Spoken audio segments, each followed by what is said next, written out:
doing? I'm miserable, Jimmy. You don't seem very miserable. I am. You always seem happy. I'm dead inside, just so you know. Steve-O not here again today. And I know I'm looking at my computer because I'm trying to load in a photo I want to show you where we were on Monday. Oh. Stand by, ladies and gentlemen. It was a fun show on Monday. We were at Flappers Comedy Club in Burbank, California, and we had a special, very special guest on the panel. We had Graham Elwood, the political vigilante, Eddie Pepitone, and well, special guest surprise momentarily as well. I announced it. Hang on, I'm getting it ready. It's almost ready. Almost there. Cenk Uygur. Taking me forever. Cenk Uygur. He was on the panel. It was a blast. Here we go. So there we are at the end of the show. There's me in the back, there's Steve-O, there's Steph, there's Cenk right in the front, and Eddie Pepitone, Graham Elwood, the political vigilante. That's at the end of the show. Look at that, that was a fun night. Fun time, good times. Cenk was hilarious, by the way.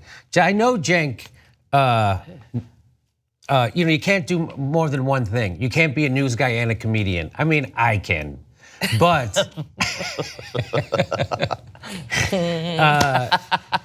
I wouldn't be a news guy if it wasn't for Cenk Uygur, I'll tell you that.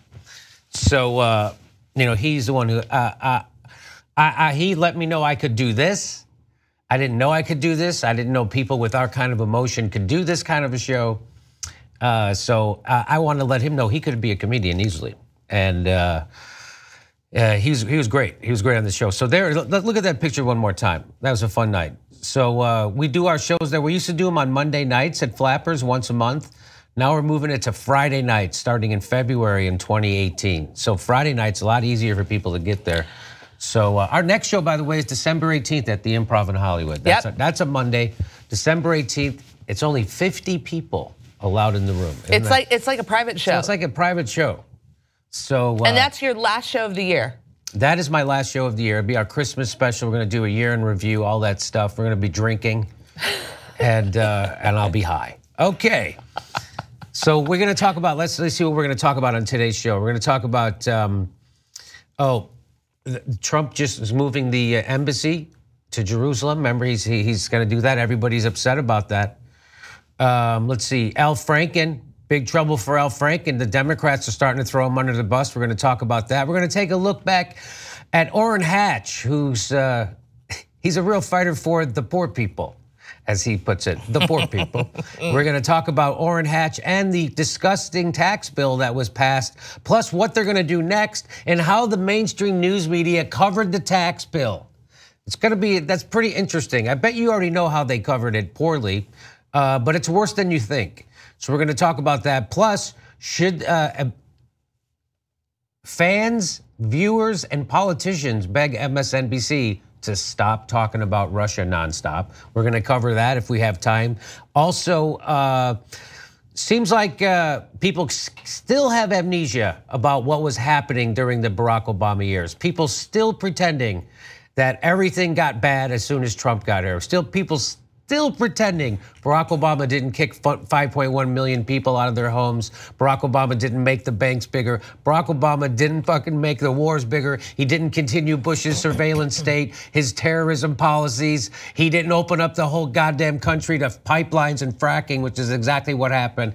So people still pretending that bad stuff started with Trump. So we're gonna take a look at that. Not only just regular people in the world, but people on fucking news shows still doing that. Still, we're going to show you those people. Okay, and isn't it amazing? Still, people. Well, we're going to get to that in a second. So let's start off. Oh, plus, we're going to talk about the. We wanted to get to this story last week. We didn't have time. They just convicted General Ratko Mladic in Bosnia of war crimes, of doing siege warfare. We're going to tell you what siege warfare is and who else is doing it right now. Turns out we are. So, but we're going to start off talking about with Susan Sarandon. Susan Sarandon was featured in a Guardian article, and Joyanne Reid decided to tweet it out. She says Susan Sarandon is not a feminist, anti-Obama, unbothered by Hollywood sexual harassment, and still convinced Hillary Clinton would have been more dangerous than Trump. My God, she's Phyllis Schlafly. So Everything she just said there was a lie. And do you wonder why people listen to Trump when he calls them fake news? Because everything Joy-Ann Reid just said there was false. Susan Sarandon is a feminist. She talks in the article about how that word feminist got a bad name, so she used to call herself a humanist. And now she thinks it's great that it's okay to be a feminist. She actually complimented Obama for some of the good stuff he did, but said we have to keep our eyes open about all the horrible stuff that the neoliberalism is doing, both parties.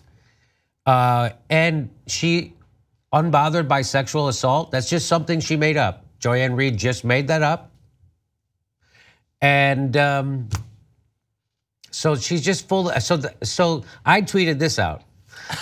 Joy Reid is not a journalist, anti-progressive, unbothered by corporate propaganda, and still pretends neoliberalism isn't the problem. My God, she has no integrity. So the difference between my tweet and Joy-Ann Reid's tweet is my tweet is actually true. That's the difference. Mine actually, I don't have to twist words to smear someone to gain points with my corporate boss, because I don't A, have one. And B, I got here by telling the truth. Joy-Ann Reid tells whatever, sticks her finger in the wind, whichever way the wind's blowing, that's the wind. Joy-Ann Reid's anti-gay, she's homophobic. She's publicly homophobic. She called Hillary Clinton the candidate of racist, or she wondered if she was the new Al Sharpton. And now, she loved Bernie Sanders. And now her bosses at MSNBC want her to say the opposite. She says the opposite. She has absolutely no integrity whatsoever. But that's the kind of MSNBC will keep her on because she is saying what they want. She's saying neoliberalism good, progressivism bad. And that's why Joy-Ann Reid is allowed to do that stuff and still blaming Susan Sarandon. Do you know that in Atlanta right now, Atlanta, the African-American Democrat looks like might lose the race for mayor to the conservative white person? Is that because of Susan Sarandon? Atlanta, the bastion of Democrats, the Democrat, Atlanta right now. What's that about? Steve O sent me that story about what's happening in Atlanta right now. Right now they I didn't get time to load it into the story, into today's show, but that's amazing. So here's actually what Susan Sarandon said in that Guardian article. She said, does she have any sympathy with the critique? So this is what they say. Does she have any sympathy with the critique that casting a protest vote is the luxury of those insulated from the effects of a Trump presidency? Quote, it wasn't a protest vote. Following Bernie wasn't a protest.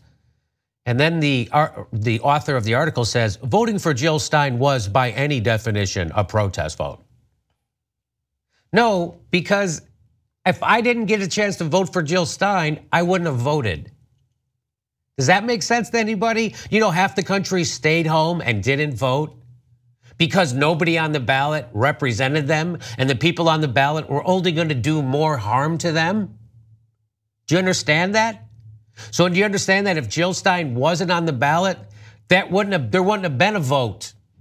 So they got to go out and exercise and practice and vote their conscience and participate in democracy. But this article's author says there's only one way to participate, and it's to vote for the neoliberal. You have to participate in the two-party duopoly, which is really the one-party monopoly, which is fucking oligarchy, which is the one party, which is money party. And certainly, you know, the author is making it sound like if I vote for the candidate that I want to vote for, then and that it's not, you know, approved by the status quo. Not approved by the. It wasn't approved by the DNC that I was going to vote for Jill Stein. Good. I'm glad it wasn't, because somebody has to have a moral compass right now. Right. Right? I mean, so then they're diminishing our rights. Yes, exactly right, Steph. They're diminishing the voting. That's what that does. That diminishes democracy. It diminishes people. Hillary Clinton told people to vote their conscience. Hillary Clinton. So you call it a protest vote. Hillary Clinton calls it voting your conscience, which is what I call it. And if more people voted their conscience, we would still have Trump, but we'd have a radically different left politics in this country right now. If everybody who was disgusted with corporatism and neoliberalism and wanted progressivism voted for Jill Stein, if everybody did that, we'd have wiped out the Democrat. The Democratic Party's dead, they just don't know it. We would have it's still gonna keep taking longer for this to happen. So if everybody would have did that, we would have a radically different Democratic Party right now. And that's not a protest vote, that's a strategic vote. That's voting my conscience. So again, still these people, there's only one way to vote. So here's what Susan Sarandon actually said. She said, well, I knew that New York was going to go for Hillary. It was probably the easiest place to vote for Jill Stein. Bringing attention to working class issues is not a luxury. Is not a luxury. People are really hurting. That's why this guy got in. What we should be discussing is not the election, but how we got to the point where Trump was the answer. So people still don't want to do that. People still want to sit around and blame everybody else, people with no money and no power. No money and no power. And that's what they want. You want to blame Hillary Clinton for being the worst campaigner in history, the most hated Democratic nominee in history, who outspent Donald Trump 2-1, running one of the worst campaigns in history. Not going after progressive vote for a second, but going to the right. She went after Republican votes. So you would think that nominating the most hated politician, who's also the worst campaigner in history, who's also under FBI investigation, you would think doing that in retrospect seems extra reckless of the Democrats now, doesn't it? Doesn't that seem extra reckless of them to do that? No. Ignore all that. It's Susan Sarandon's fault. It's somehow the people who are Bernie or busters. Somehow it's their fault. Even though Bernie Sanders voters overwhelmingly voted for Hillary Clinton and Hillary Clinton voters didn't vote for Barack Obama. Forget that. Forget the actual facts. Let's just be overly emotional and keep scapegoating the powerless. Millennial progressives who couldn't bring themselves to vote for war. Actresses and activists. If you're still pointing your finger at those people, you are a fucking idiot and an empty, craven political person. If you're still doing that, after every fucking Democrat voted for that war budget, if after the Democrats are putting legislation, they're implementing legislation, introducing legislation that gives more power to payday lenders and banks. It was the Democrats who undermined Bernie to import drugs from Canada. It was the Democrats who undermined Bernie from saving Social Security and Medicare. It was the Democratic leaders who did that. So if you're still one of those people who wag your finger at the powerless instead of the powerful, I guess that we know all we need to know about your political insight. It's fucking worthless and it belongs on MSNBC.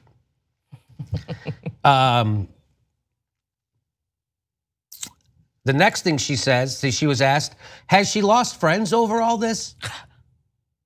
No, my friends have a right to their opinions. It's disappointing, but that's their business.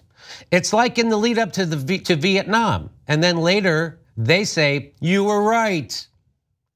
Or strangely, some of my gay friends were like, oh, I just feel bad for Clinton. And I said, she's not authentic.